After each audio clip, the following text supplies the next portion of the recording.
You know, we communicate all day, every day, but if you ever really stop to think about what's happening when you send a text or have a chat, it's not just one single action. It's actually a complete journey. And believe it or not, understanding that journey is the absolute key to being understood. Oh, we've all been there, right? You type out what you think is a perfectly clear, simple message, and the reply you get back is, well, it's from another planet. That huge gap between what you meant and what they understood, that's exactly why we need to unpack this whole communication cycle. So, where does it all kick off? Well, every single piece of communication, whether it's a massive business proposal or just a simple, hey, begins with a tiny spark. It's an idea, a thought, or a feeling inside you that needs to get out. Okay, the words to really focus on here are two-way, continual process. Communication isn't just about shouting your idea into the void and hoping for the best. Nope, the real goal, the finish line, is to achieve a shared understanding. That's the secret sauce that prevents those misunderstood texts we were just talking about. Every story needs a hero, and in the story of communication, that person is the sender. That's you.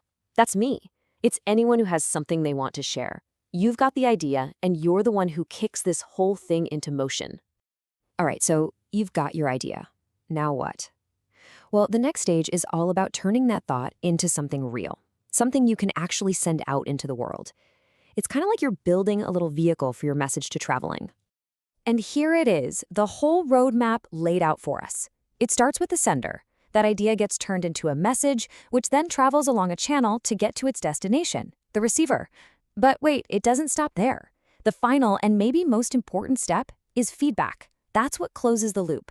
So let's break down these next few pieces.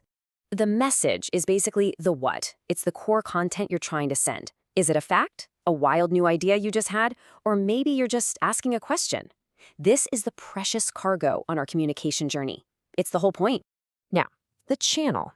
That's the how. It's the path your message takes to get there. And you know what? It matters a lot. I mean, think about it. Breaking up with someone over a text message feels completely different from doing it face-to-face, right? The channel you pick can totally change how your message is received. So just launching the message is really only half the battle. Because here's the truth. A message isn't truly sent until it actually arrives at its destination and gets understood. So let's flip over to the other side of this whole equation. And here we have the receiver, the intended destination for your message. Without them, the sender is basically just talking to a wall. The receiver's role here is every bit as active and as important as the sender's. And the receiver's number one job isn't just hearing sounds or seeing words on a screen, it's listening. It's about actively putting in the effort to understand the message exactly as the sender meant it. This is where that shared understanding we talked about actually gets built. This little sentence is so important. Without this last step, you don't really have a cycle at all. You just have a one-way street. Feedback is the receiver's response. It's the signal that says, hey, message received, and here's my take on it. So check out the difference here, because it's huge. A one-way message is like throwing a ball and then just walking away. But true two-way communication, that's when the receiver catches that ball and then throws it back. That back and forth, that feedback loop, that's what makes it a real conversation.